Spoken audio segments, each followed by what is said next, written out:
everybody, welcome to Wild Boy Movies, the place to talk movies, and happy Halloween as of me uploading this video. It is now the biggest day that a lot of us horror fans really look forward to, Halloween. And to celebrate Halloween, I figured I'd go ahead and give you guys my version of the horror Mount Rushmore. I'm going to be going through the horror icons that I think would go on my version of that mountain and give my reasoning on why that's the case. Be sure to hit that like button, subscribe if you haven't already, and comment down below who would be on your horror Mount Rushmore. But without further ado, let's get right into it. For those of you who don't know what the horror Mount Rushmore is, it's a thing in the horror community on if horror icons were given their own version of Mount Rushmore, who would be on that mountain. So right now on screen is my version of the horror Mount Rushmore, obviously with the faces blurred out to keep the surprise. And we're gonna be reviewing them one by one, starting with the far right side of the mountain. We have Michael Myers from the Halloween franchise. Now this is one of the oldest slashers that we have gotten, and when I say oldest I mean how long ago he made his debut, because he debuted in the 1978 horror movie Halloween, and since then has spawned over 13 movies, with Michael appearing in 12 of them because he didn't appear in Halloween 3. And the reason why Michael has appeared in 12 of those movies is not because of the different timelines that is in the Halloween franchise, but because he does not die. Like, he was shot, stabbed multiple times, burned, and electrocuted. This guy just does not give up and always comes back. In fact, the only thing that has managed to kill Michael is a junkyard shredder that we saw in Halloween Ends, the latest Michael Myers movie. But putting aside the fact that he is basically indestructible, I do really like the look of Michael Myers. Like, the mechanic suit is one thing, but what really sells it is the modified William Shatner mask from Star Trek, and it has become such an iconic mask in terms of the horror genre. Like, we've seen that mask being replicated many times throughout the franchise, some for the better, some for the worse. Looking at you, Halloween 5. But in my honest opinion, I think that the mask that we got in the latest Blumhouse trilogy of Halloween movies has to be the best looking Michael Myers mask. Like, it's the fact that it's the same mask that was used back in the original 1978 murders, not the exact same mask that was used to film the movie, but in continuity with this timeline, the same mask that was used in the original Halloween Night Massacre in Haddonfield. I really much dig that, and I definitely love how they basically upgraded that mask in Halloween Kills, where they gave it a Two-Face style burn. Like, I really love that burn mark on the Michael Myers mask. And we've had like multiple explanations on why Michael Myers goes around and killing people. We had it from he was just a bullied kid to it was a cult. But honestly, I think the explanation that Michael was just born pure evil and has no motive towards killing is like the perfect motive for Michael Myers. Like, it's a lot more scarier when Michael has no set victim that he's going after and just decides to kill random people, rather than having a specific victim that he's planning on going after. At least that's how I feel towards the character of Michael Myers, because I've really only seen the Blumhouse Halloween movies. But enough about Michael Myers, let's head on back to the horror Mount Rushmore and reveal the next character on the mountain, which is Art the Clown. Now, this character has a very interesting history upon its creation. Art made his first appearance in a 2008 short film titled The Ninth Circle, and then reappeared in the 2011 short film Terrifier. then appearing in the 2013 anthology film All Hallows Eve, before ultimately appearing in the 2018 film Terrifier, which really kickstarted the popularity of Art the Clown.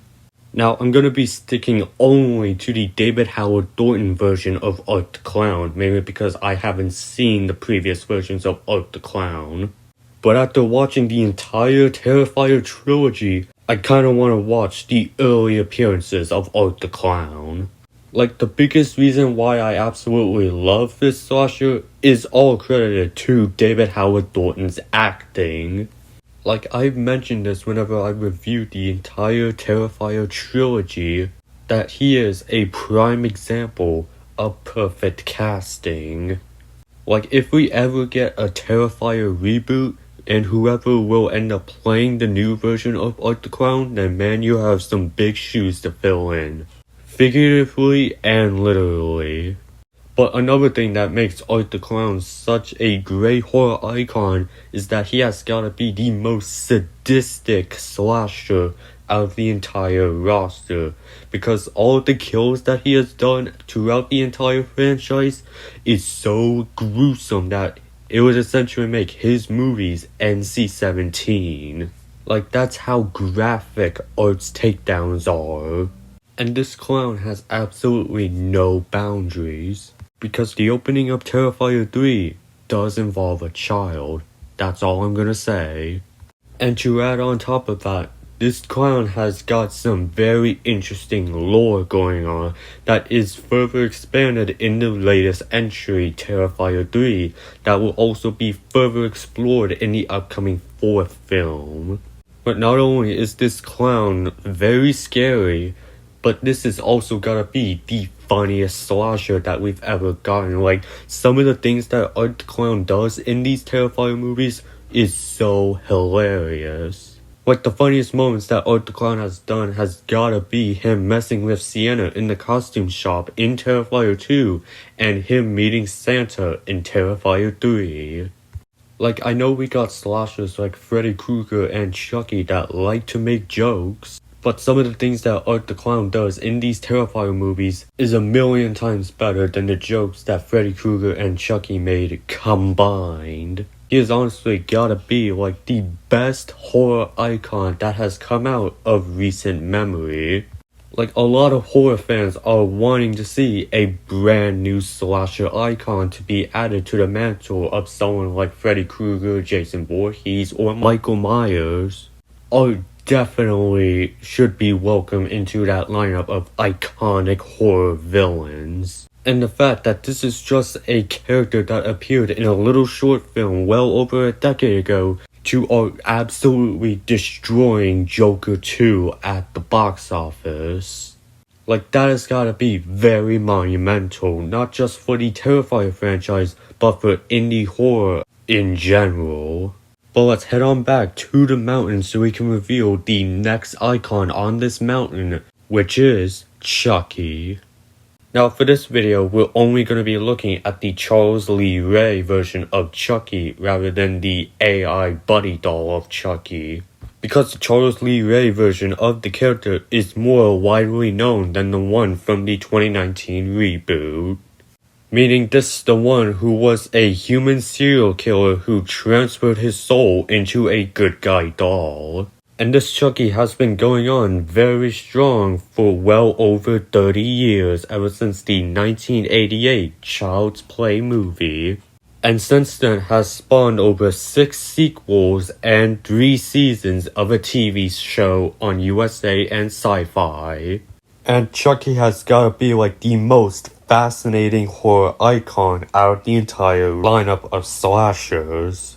I mean, Chucky is supernatural and is connected to the voodoo god of Damballa.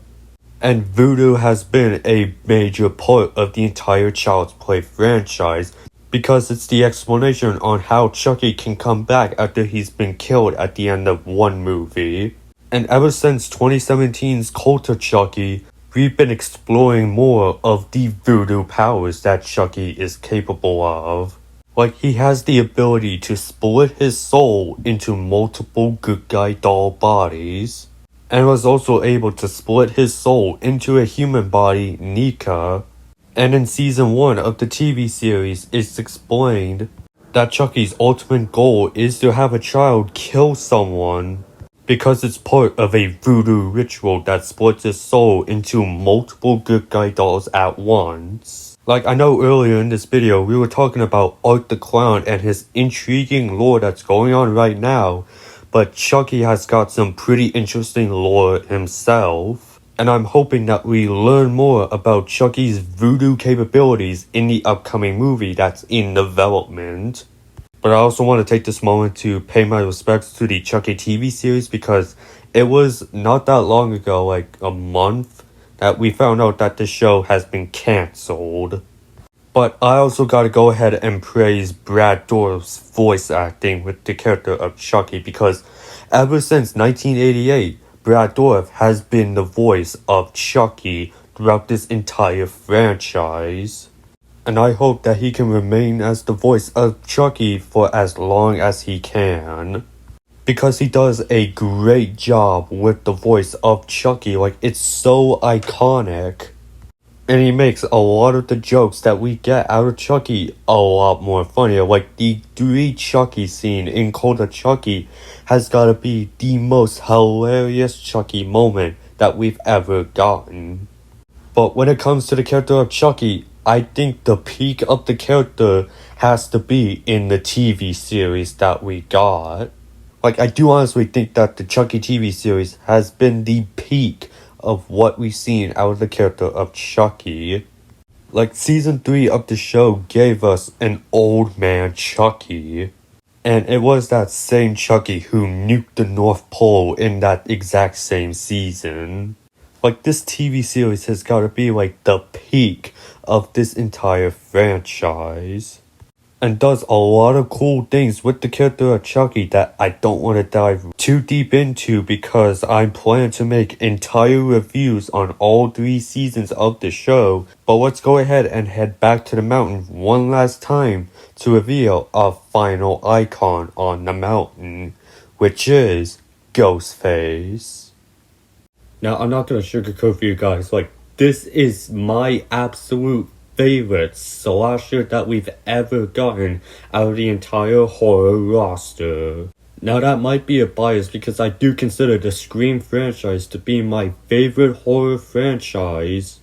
But other than that, there's still a lot of things that I absolutely love about the character of Ghostface. I mean, for one, his iconic look.